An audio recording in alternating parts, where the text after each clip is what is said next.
Assalamu alaikum. My name is Asadullah and welcome to my YouTube channel. Thank you for considering this amazing comprehensive MLOps course. अगर आप end to end data science projects master करना चाहते हैं और ये सीखना चाहते हैं कि टेक इंडस्ट्री में काम कैसे होता है, तो आप बिल्कुल सही जगह पर हैं। इस वीडियो में हम एक डेटा साइंस प्रोजेक्ट का complete life cycle break down करेंगे। हम अंडरस्टैंड करेंगे how big data engineer works, how data scientist works and इस प्योर कोर्स में हम कौन से एमएल ओप्स टूल्स यूज करेंगे। Let's get started. एक सिंगल लाइन ऑफ कोड लिखने से पहले हमें अपनी टीम को अंडरस्टैंड करना ज़रूरी है। एक real world data science project सिर्फ एक डेटा साइंटिस्ट नहीं करता, इसके लिए पूरी टीम रिक्वायर होती है। आपके पास डोमेन एक्सपर्ट या प्रोडक्ट ओनर होते हैं जिनके पास डीप बिजनेस नॉलेज होती है, लेट्स से रिटेल या ई कॉमर्स या फाइनेंस। उन्हें पता होता है किस प्रॉब्लम को सॉल्व करना है। नेक्स्ट, आपके पास बिजनेस एनालिस्ट होते हैं। वो क्लाइंट और टेक टीम के बीच ब्रिज का काम करते हैं एंड सारी रिक्वायरमेंट्स गैदर करते हैं।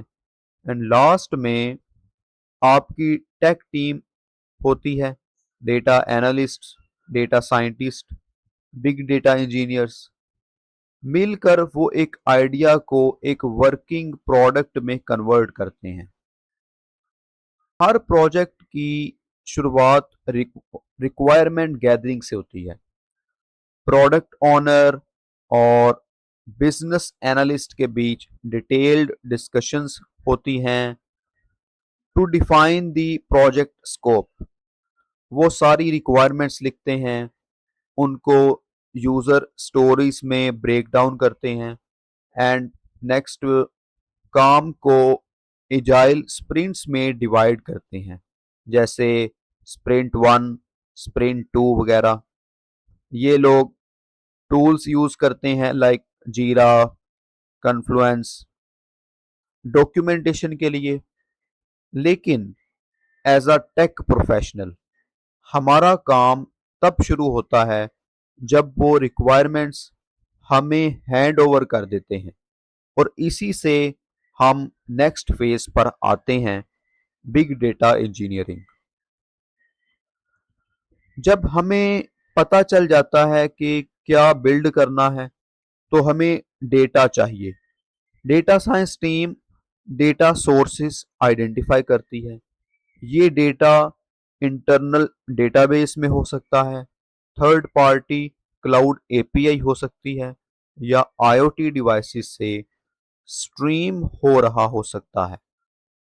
यहाँ पर बिग डेटा इंजीनियरिंग टीम आती है। वो एक डेटा पाइपलाइन बिल्ड करती है, स्पेसिफिकली एक ETL pipeline, extract, transform, load. वो मल्टीपल सोर्सेस से डेटा एक्सट्रैक्ट करते हैं, उसको यूजेबल फॉर्मेट में ट्रांसफॉर्म करते हैं, और नेक्स्ट एक डेटाबेस लाइक मोंगोडीबी या पोस्टग्रेस में लोड करते हैं। इस कोर्स में हम इस पाइपलाइन को फ्रॉम स्क्रैच बिल्ड करेंगे यूजिंग अपाचे एयरफ्लो। ये एक अमेजिंग ओपन सोर्स एमएलओप्स टूल है जो आपको डेटा वर्कफ्लोज को शेड्यूल और ऑटोमेट करने देता है। नेक्स्ट फेज है डेटा इंजेशन। अब जब हमारा डेटा सेफली डेटाबेस में आ गया, लेट्स से मोंगोडीबी जो क्लाउड पर होस्टेड है, तब actual data science life cycle start होता है।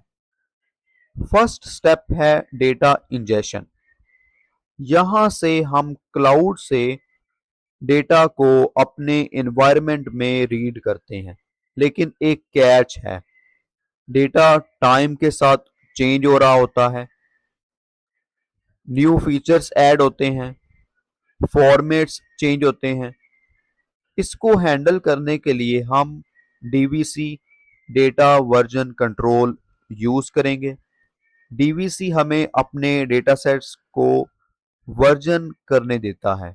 ये इंश्योर करता है कि जब भी हम मॉडल ट्रेन करें, हमें एग्जैक्टली पता हो कि डेटा का कौन सा वर्जन यूज हुआ। ये रिप्रोड्यूसिबिलिटी के लिए बहुत जरूरी है। नेक्स्ट फेज है फीचर इंजीनियरिंग। एक बार डेटा इंजेस्ट हो जाने के बाद हम फीचर इंजीनियरिंग और सिलेक्शन की तरफ मूव करते हैं। ये कोर्स अज्यूम करता है कि आपके पास बेसिक एमएल नॉलेज है।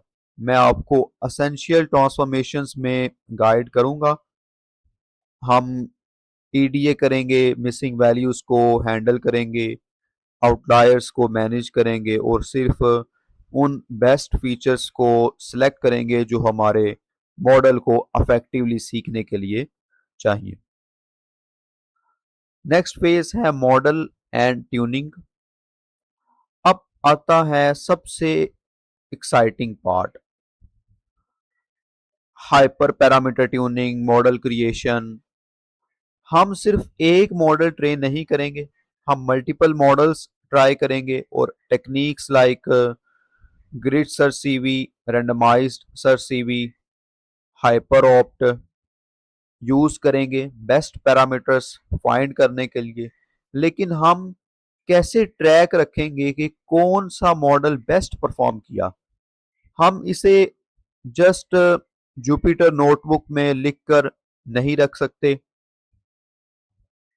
इसके लिए हम एमएल फ्लो यूज करेंगे। ये हमें एक्सपेरिमेंट ट्रैकिंग पर ले जाता है। एमएल फ्लो हमें हर सिंगल मैट्रिक, पैरामीटर और मॉडल आर्टिफैक्ट लॉग करने देता है। इसे इंडस्ट्री ग्रेड बनाने के लिए हम एमएल फ्लो सिर्फ लोकली रन नहीं करेंगे, हम उसे एक रिमोट रेपोजिटरी लाइक डैक्स हब कहते हैं उस पर डिप्लॉय करेंगे। इस तरह आपकी कंप्लीट टीम देख सकती है कि कौन सा एक्सपेरिमेंट्स सक्सेसफुल रहे और कौन से फेल हुए। एक बार हमारे पास बेस्ट मॉडल आ जाए तो नेक्स्ट डिप्लॉयमेंट का टाइम होता है। हम अपनी ऐप को डॉकर और डॉकर कंपोज यूज करके कंटेनराइज करेंगे। देन हम उसे AWS अज्योर यूज करके क्लाउड पर डिप्लॉय करेंगे। हम AWS सेज मेकर भी यूज करेंगे to build, train and deploy end points directly in AWS infrastructure. And इसे फुली ऑटोमेटेड करने के लिए हम गिटहब एक्शंस सेटअप करेंगे, CI/CD वर्कफ्लोज क्रिएट करेंगे। जब आप कोड पुश करते हैं तो वो ऑटोमेटिकली डिप्लॉय हो जाता है। ये रियल ML लूप्स है। डिप्लॉयमेंट का मतलब ये नहीं कि काम खत्म हो गया। आखिरी फेज मॉडल मॉनिटरिंग है। एक बार मॉडल प्रोडक्शन में आ जाता है तो उसकी परफॉर्मेंस डेटा ड्रिफ्ट की वजह से टाइम के साथ डिग्रेड हो सकती है। इसे प्रिवेंट करने के लिए हम ग्रेफाना यूज करेंगे, हम डैशबोर्ड्स सेटअप करेंगे, स्पेसिफिक रूल्स लिखेंगे और मॉडल आउटपुट्स को विजुअलाइज करेंगे ताकि ये इंश्योर कर सकें कि हमारा मॉडल हमेशा बेस्ट परफॉर्म करे। यहाँ देखिए ये कोर्स क्या स्पेशल बनाता है। हम इसे एक मैसी जुपिटर नोटबुक में नहीं बनाएंगे। मेरा मेन एम आपके कोड में मॉडुलैरिटी लाना है। हम मॉडुलर प्रोडक्शन रेडी कोड लिखेंगे, बिल्कुल वैसे जैसे कंपनीज करती हैं। हम कॉन्फ़िगरेशन के लिए YAML फाइल्स यूज करेंगे लाइक params डॉट YAML और schema डॉट YAML अपनी पाइपलाइन मैनेज करने के लिए। एंड सबसे अच्छी बात कि इस कोर्स में हम जो भी टूल यूज करेंगे वो 100% ओपन सोर्स है। Everything taught is free to use. एक प्री रिक्विजिट के तौर पर आपको सिर्फ पाइथन की बेसिक्स अंडरस्टैंडिंग रिक्वायर है, सीक्वल नॉन सीक्वल डेटाबेस का थोड़ा सा नॉलेज और बेसिक गिट। यहाँ जो भी हम करेंगे वो प्रैक्टिकल और इंडस्ट्री ओरिएंटेड होगा। अगर आप अपना कैरियर लेवल अप करने के लिए रेडी हैं तो सब्सक्राइब बटन दबा दें और मिलते हैं नेक्स्ट वीडियो में। अल्लाह हाफिज।